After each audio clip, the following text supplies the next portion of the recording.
time, we ask anyone who has cell phones to please put them on silent mode. Thank you.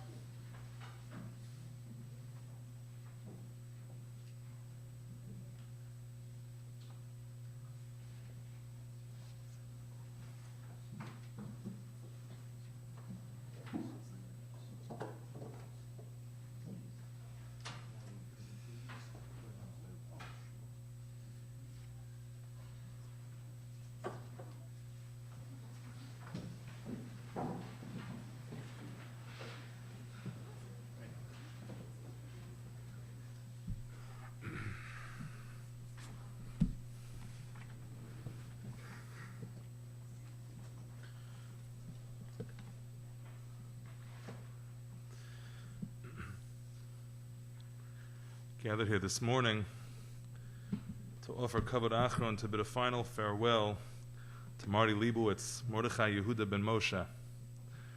We're here, we've gathered with the family in mourning, Deanne, beloved wife of so many years, Lori and Hal, Lisa and Michael, Robert and Yael, and grandchildren Rebecca, Amanda, Benjamin, Jared and Eve, Derek, Ian, Allison, Maya, Julia, and Isaac, some of which are standing in the rain. We're here to offer Kavod Achron to a man who is called in Grey Neck by some of the children as the Candyman from Boston. A man who was excellent, expert at bringing people together, at making people feel good and involved, offering smiles to strangers, connecting with people wherever he went. We're going to begin the service with some chapters of Tehillim, which will be read first by Rabbi Reuven Fink, Rabbi of the Young Israel of New Rochelle, followed by Rabbi Yossi Levine, Rabbi of the Jewish Center of Manhattan.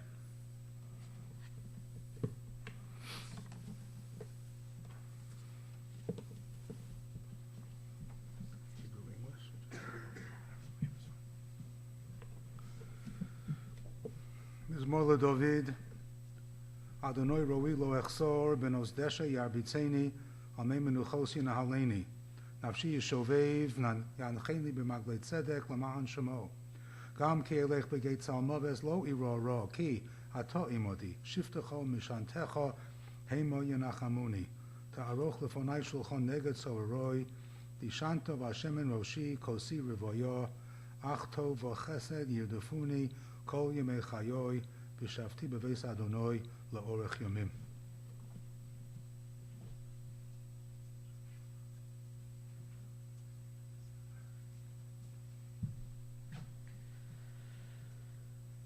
Mizmor LeDavid, Adonai mi'agor ba'alecha mi'yishkon b'harkachecha, holech tamim ufal tzedek v'dover emes bilvavo.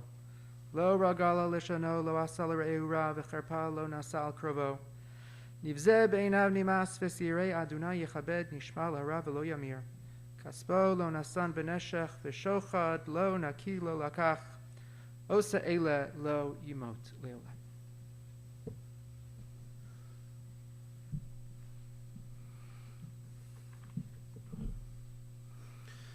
Now hear tributes for Mordechai Yehuda ben Moshe. First we'll hear an order from Robert, from Ali, and then from Julia. Robert.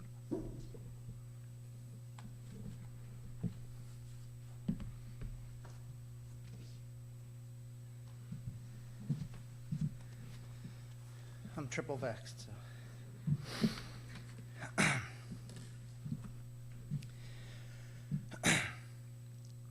Hi, my name is Marty Lebowitz. Please identify yourself. These were the opening words.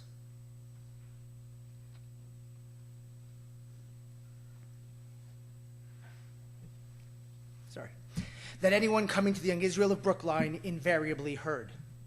My dad was the most welcoming and friendly guy to everyone. As a kid at times, I found this embarrassing, as he went up to the same people multiple times or went up to classmates who were in Brookline visiting. But as I got older, this trait that had once embarrassed me began to change in my eyes, from embarrassment to tolerance to ultimately pride. Our dad was born in Brooklyn, New York, more specifically Borough Park, before it was Borough Park. As the youngest and only son, with 3 older sisters and a doting mom, our dad was known as the prince at home, was not expected to do much in the way of chores or help around the house. He spent his free time singing in the choir, honing his skills at the ping pong table in the all-purpose room in Grandma Leibowitz's basement, and cheering on his once beloved Dodgers, although he never fully got over their move to LA. Our dad also used his time on photography and other arts, including, as we learned in later years, painting a huge mural in the basement. As a camp counselor, he applied his outgoing personality and routinely engaged the kids in all sorts of spirited activities, as all the grandchildren fondly remember learning the camp highlight fight song that he came up with. We are the boys from 6B2, we run, we play, we shine our shoes, and that is why we are the most fun of all. Highlight, we are from Highlight. I actually can't do it justice and could not remember the words, but within 1 minute of my text last night, I got a response from 2 of the grandkids, Amanda and Julia. Our dad met our mom at the Pineview Hotel, where they both worked for the summer. It was when my mom broke her ankle playing hoops that Dad stepped up and started bringing meals to her room to help her since she was on crutches. And we believe this helped fuel his lifelong passion to facilitating the sharing of meals. Our dad was a math whiz, and he used his BS in mathematics to become a computer programmer before that major even existed. He moved with our mom to Brookline for a short 2-year stint at JLM, which then turned into a 60-year detour from New York. Our parents fell in love with Brookline, the people, and their genuine warmth, and it was a great fit for my dad's interest in meeting everyone and anyone that came across his path. He worked on some cool technology in the early years and was deemed an essential worker, indispensable to the war effort, and so he did not get drafted in Vietnam, as he worked on air-to-air missiles for the Air Force to enhance their dogfighting capabilities. It is a good thing, as he was not exactly cut out for the military. Once he was even held by the MPs on base, as he went into the office on a weekend into a restricted area, and they had to track down his boss to vouch for him in order to get him released.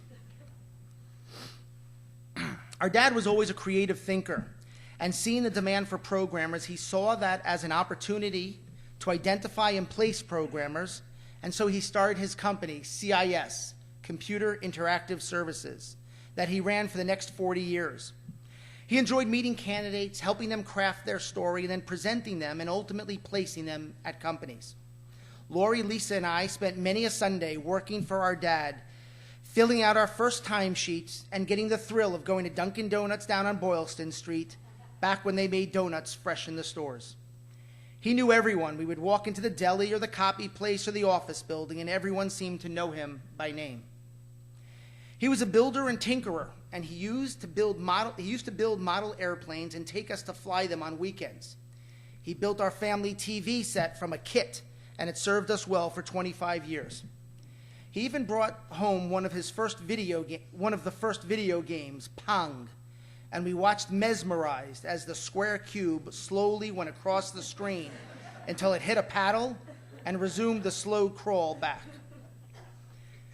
But our dad's true love was people. As I look around the room and see all the grandkids and cousins and friends, he would have gotten a kick out of it. Not that you were here for him, as he was always very humble, but more so because he would be thinking about how he could introduce this cousin to this friend, and because he knew their jobs and would introduce them in a way to give them talking points and help facilitate the conversation. That is who he was, a connector of people. After he asked you to identify yourself, his follow-up questions were standard. What do you do? What brings you here? And are you available for lunch? He was always sensitive to making people feel good and welcomed. He didn't ask them, did they need a meal? Rather, he asked in a way that made people feel good. Are you available for lunch? Would you be willing to be our guest?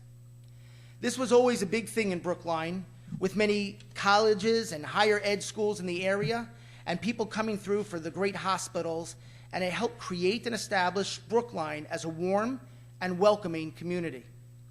He taught by leading, and this was a lesson we all learned well.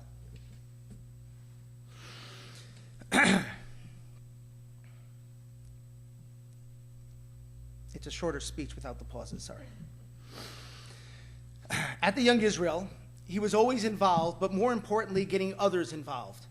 As a past president and board member, he always looked for ways to enlist others. He headed up the seating committee for the high holidays for countless years and put together a team who happily worked with him year after year. But he always brought in new blood to encourage others as well. He always was there as people came in to buy seats, and he would welcome them with a big warm smile and a hearty greeting, learning about them and the jobs and their family, and by the next Shabbat, when they showed up, he would bring over 2 or 3 people by the elbow, telling them, "You need to meet this new person in town. I don't remember their name, but they're also an electrical engineer or into medicine or whatever. Let me introduce the 2 of you." There was no resisting his exuberance, and this was a normal occurrence numerous times every Shabbat. I thought every community was like this, but I learned that was not always the case, and I feel more communities could benefit from someone like our dad.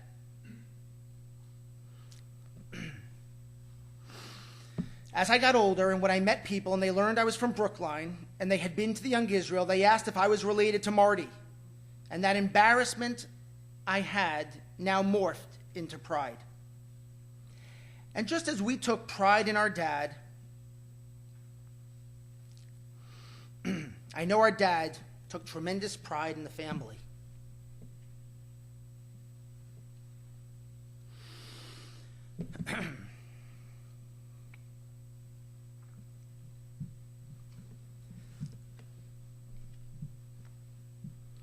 Mom, he appreciated you very much. And the way you looked after him these last few years was incredible. And I know how much he valued you. Lori and Hal, Lisa and Mike and Yael, he took such pride in each of you and enjoyed your company. He always spoke so highly of you.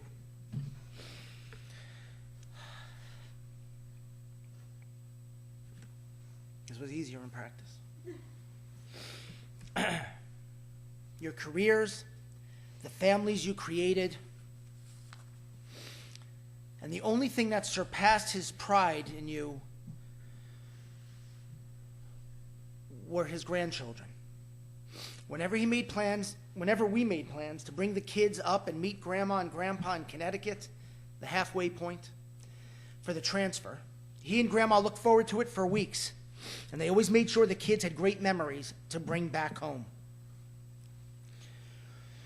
While we are saddened by my father's passing, the doctors told us we would be lucky if he made it to Thanksgiving 2020.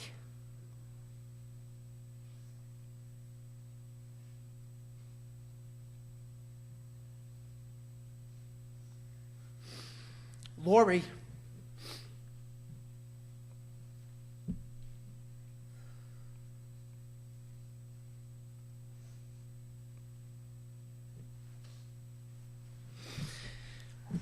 who tirelessly oversaw his care, pushed hard as only she can do, and without a doubt was responsible for extending his life at least 14 months. And there were many good times we had that we spent together as a family, and I know how much this meant to him. It was funny. I was in England and studying abroad for a semester junior year, and my sister Lisa came to visit. We had an amazing time, and everything worked out great. At one point, Lisa said to me, after I had engaged in a conversation with the upteenth stranger, and she commented that I was doing things that I used to have a bit of a problem with when Dad did it. At first, I resisted this feedback, but then I thought about it, and I realized his life lessons, which were learned through his actions, had taken hold, and they weren't too bad after all. Be kind to everyone.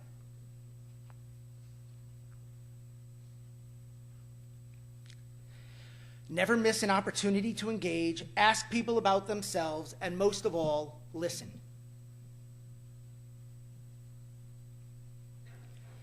I was fortunate enough to be up in Boston this week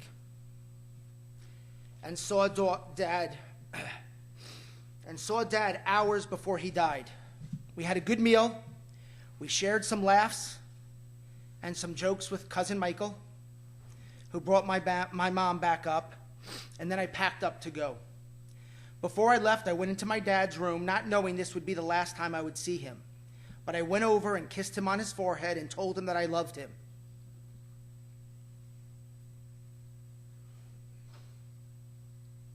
And that we all loved him. And he said, "I love you too."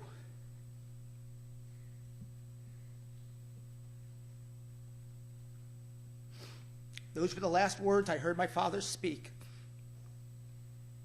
And I know he was saying them to all of us. We love you, Dad.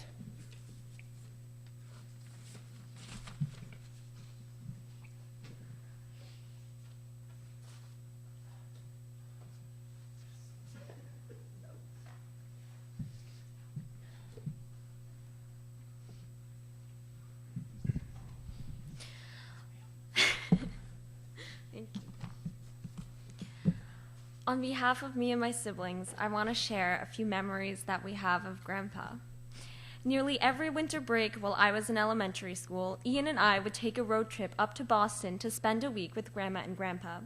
My parents would drive us to Friendly's, where we'd have ice cream topped with M&Ms, and switch into Grandma and Grandpa's car for the rest of the drive. Ian and I would sit in the back with our maze books, crossword puzzles, and Connect the Doc books to accompany us on the 2-hour ride. In addition to our stash of puzzle books, we always ended up playing the alphabet game, where you go through the alphabet, finding each letter on the passing highway sign. X was always the easiest exit. With Grandma and Grandpa, each car ride was never boring. As we entered Brookline, Grandma always pointed out the local playground and the old candy store, Irving's, obviously the most interesting place to me. Each day of the week had its own itinerary, but every visit to Boston always included one thing: a day trip to the Science Museum with Grandpa. You guys know what I'm talking about.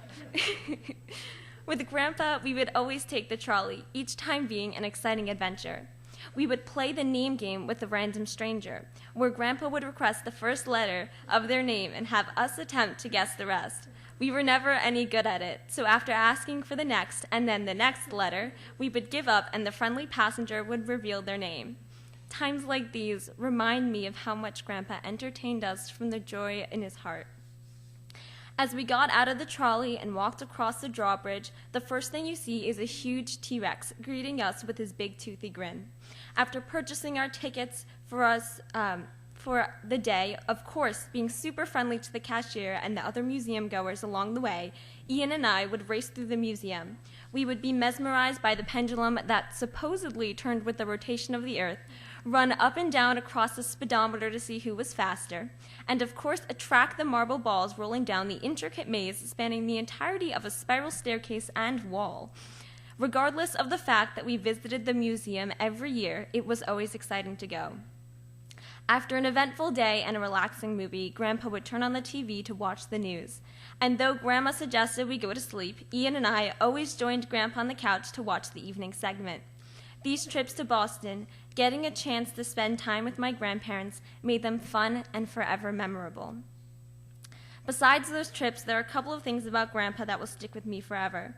Every Yom Tov with our family gathered around the extended tables in Grandma and Grandpa's living room or sukkah, Grandpa would hold his kiddush cup high and say the bracha, Baruch atah Hashem, Elokeinu melech haolam, Borei pri hagafen. And now at every Yom Tov meal that we haven't had the pleasure of gathering as an extended family, we make sure to add an extra bo to our pri hagafen. And one more tradition around our Yom Tov table, all you need is the first 4 notes, Shehechiyanu, and Grandpa's face would light up as he would laugh and join in, waving his hands to conduct us all. Grandpa always knew how to make us kids smile and laugh, whether it be his magic tricks, which we all eventually figured out how to do, but still amazed us every time, or letting us win in card games as kids.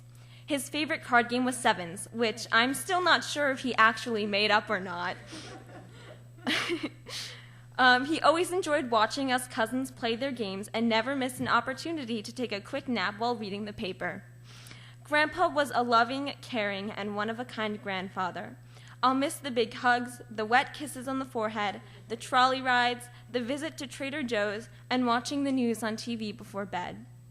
Grandpa, you will always be missed and forever loved.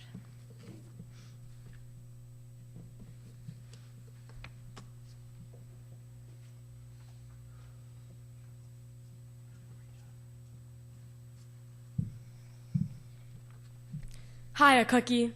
That is the way my grandpa would always greet me when he saw me, and of course devour me with a huge hug and kiss. I always knew he loved me so much, just as much as Cookie Monster loves cookies. Now don't think I'm calling my grandpa any kind of monster. He's actually the exact opposite. Monsters are scary. He was the friendliest, warmest guy I have ever known. He had a way about him that was so special. He always knew how to make everyone feel comfortable and not lonely. If you knew him, you were lucky, and if you didn't, don't worry, because even if you were a stranger, he would always make an effort to reach out and introduce himself and to get to know you, because that's just the kind of guy he was. He was always ready to make a new friend. Whenever I went up to Boston to visit, I experienced it firsthand. Whether it was the Trader Joe's worker, bank clerk, or random college student we had met and introduced ourselves to on the trolley, of course by playing the famous name game, he had such a charisma about him, and that he could truly brighten up anyone's day. He made everyone feel like a somebody. No matter what was going on in your life, he made you feel like someone was there for you, no matter who you were. I was just lucky enough to call him my grandpa. I took so much pride in him whenever I met adults from Brookline, and I told them I had grandparents there, and they asked me who they were. I told them their names, and they'd always respond with, "Marty Lebowitz? Of course I know Marty. When I first came to Brookline, he invited me over." And they'd go on, raving about my grandfather and how welcoming and caring he was. And I would just smile, because I was so proud of who he was. I saw how powerful his kindness could impact a person's day and make them happy, and how infectious his laughter was. He inspired me so much and taught me how to treat others. I try to emulate his caring and outgoing demeanor every day. Not only was he an amazing person, but also an amazing grandfather. Whenever I was up in Boston on a summer trip or for a holiday, or whenever he came to New York, we would always have so much fun. When I was very little, it was puppet shows and magic tricks, and then card games. In the recent, our favorite game to play was Sevens. Or even if we were just talking, whether it be about school or basketball, he was always ready to hang out. He was always so caring. I remember one time I went to Boston on a trip in the summer with my cousins Allie and Ian, and for a day activity, he had done the research and printed out a ton of information about the Freedom Trail, made packets, and we went out on our own tour of the Freedom Trail, him leading us as if he was our own private tour guide. That just shows you who he was, always ready to make his own fun. I'm really sad he isn't here anymore, but he'd want us all to be happy and celebrate his life and how much he inspired us all to be better people. I feel so grateful that he was a part of my life for so long and for how much he had taught me. So thank you, Grandpa. I love you.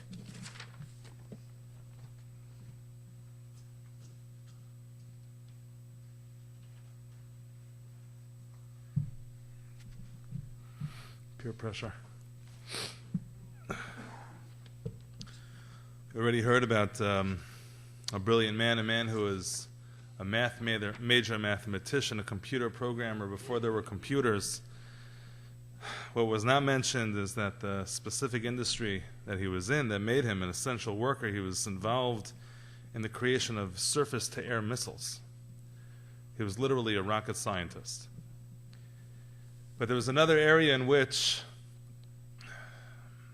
Mr. Lebowitz was an essential element to his community, and where people like him are essential to all of our communities. This week we'll read of the construction of the Mishkan, this incredibly symbolic location in the world, the Mishkan, the tabernacle. And this Mishkan was meant to somehow articulate the ineffable. It was meant somehow to be able to put into some sort of physical presence the esoteric. And every detail that's described in the construction of the Mishkan, every single one, is done with great specificity. Over the course, we're going to be reading about this for very many weeks. And the goal, of course, is for us to understand how are we supposed to create, to build a place which is said about it in the Asuli Mikdash V'Shachanti B'Socham. How do we make a place for God to live amongst us, within our community, next door? And amongst these details are things that seem to be trivial. The fact that the poles of the Aron and the Kodesh HaKodashim stay in the Aron, and the fact that the poles need to be removed from the external utensils. What's that about? So the Mefarshim, of course, they can't help themselves. They explain a variety of reasons why the poles had to be removed from this, they had to stay on this. The Chizkuni simply says the reason the poles had to be removed from the outer utensils is because they were a tripping hazard. And if you're going to have people, Kohanim, who are going to be walking around the Mishkan, if you have people who are going to attempt to enter God's presence, you can't have them worried about the little sundry things, the things in the way. All of our institutions require such thought. All of our seating committees require such consideration to make sure we don't have people tripping over things, of course, tripping over each other. People who are able to manage the peace. Rabbi Gershon Gewurtz, longtime rabbi at the Young Israel in Brookline, I had the opportunity to speak with him this morning. One of the very first things he said about your husband, your father, your grandfather, was his desire to keep the peace, to make sure that people were not stumbling over each other, to make sure that people were able to get where they wanted to go, b'shalom, b'shalva, with peace, with satisfaction, with space. But there's another incredible role that the Mishkan held. And we don't truly appreciate this role of the Mishkan until we get to Sefer Bamidbar. In Sefer Bamidbar, we read about the different degalim, the different flags. Each tribe had its own flag. Each tribe had its own identity. Each flag indicated its distinctiveness. Each tribe was sort of doing its own thing. We don't learn about this till a year into the sojourn in the desert. It takes a very long time for us to learn about this. It waits till the construction of the Mishkan and the actual Mishkan being set up, and then the camp is finally set up the way it ought to be. Rav Yaakov Kamenetsky famously explains, he says, there's one very simple reason why. You can't have a real sense of diversity of people naturally being different. There's nothing that really unites them. You need that Mishkan as the hub in the center, so that everybody acts as a spoke coming out of that Mishkan. You need the thing, the idea. You need the concept that unites us all, and then we could all do our own thing individually. Sometime that comes, based on a belief. There's a belief we all share. Sometimes there's a thing we're all passionate about, and as diverse we are, we can still all agree on some important and fundamental principles, but sometimes it's people. Sometimes you'll have different groups in a room, and each of these groups, they don't really talk to each other so well, but there's one person who's able to somehow swim from one to the other without any sort of difficulty, with no barriers. That's the Mishkan in the middle of the community that allows the community to stay together. That's a personality like Martin Lebowitz, a person who is able, as Rabbi Gewurtz again reaffirmed, who is able to connect individuals together, who is able to have people feel welcome in a community when they came in, to host them for meals. I hear he did not do the cooking, though. To be able to host and to have others participate, to make them feel welcome. He was the person that everybody, literally everybody, knew.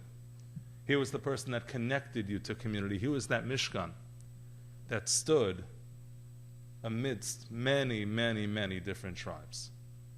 He was the glue that connected a family, a shul, a community, wherever he was, the people who he met. He was the glue that connected them together. He was a man who understood parabolas and trajectory, but quite simply, he understood that the most direct way to build connections between people was to be direct about it, to introduce yourself, to put yourself out there, because all of us are just looking for that central hub wherever it is that we go. It was that smile, that sense of connectedness, and that love of human beings, which allowed him to have that powerful and lasting effect on his community and on his family.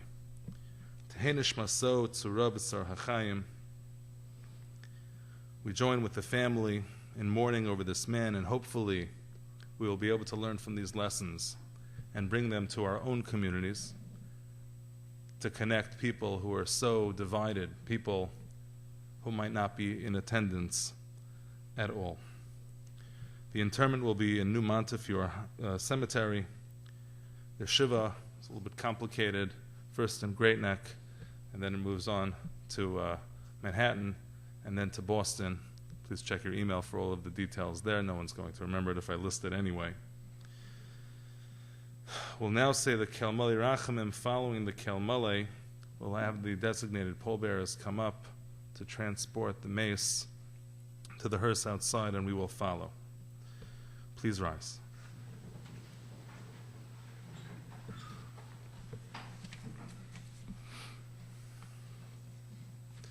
El Mali Rachamim Shochein Bamaromim Hamtzei Menucha Nechona Al Kanfei HaShechina B'Ma'alos Kedoshim U'Tahorim Kizora Kiem Azirim Es Nishmas Mordechai Yehuda ben Moshe Shahalach Liolamo Bavu Shanodvim Tzedakah B'Nazkar Es Nishmaso B'Gan Eden Tehei Menuchaso L'chein Ba'al Rachamim Yastireu B'Seiser Knafov Liolamim V'yitzor v'tzor ha'chaim es nishmaso Adonai hu nachaloso V'yanuach al mishkavo b'shalom V'nomar Amen. Grandchildren.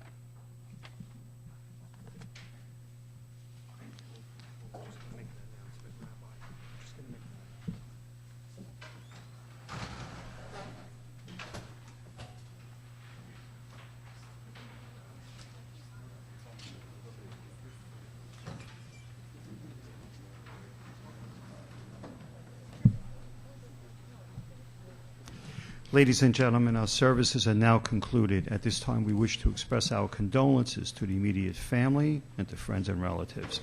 We are going to be following the family out this way to the parking lot. We can receive our clothing on the right-hand side of the chapel. Also, if we are going to the cemetery, please do not run any red lights. There are cameras. We don't want to see anyone receive a ticket. Okay? And I also have shiver information, which I'll be handing out as you exit the building. Thank you.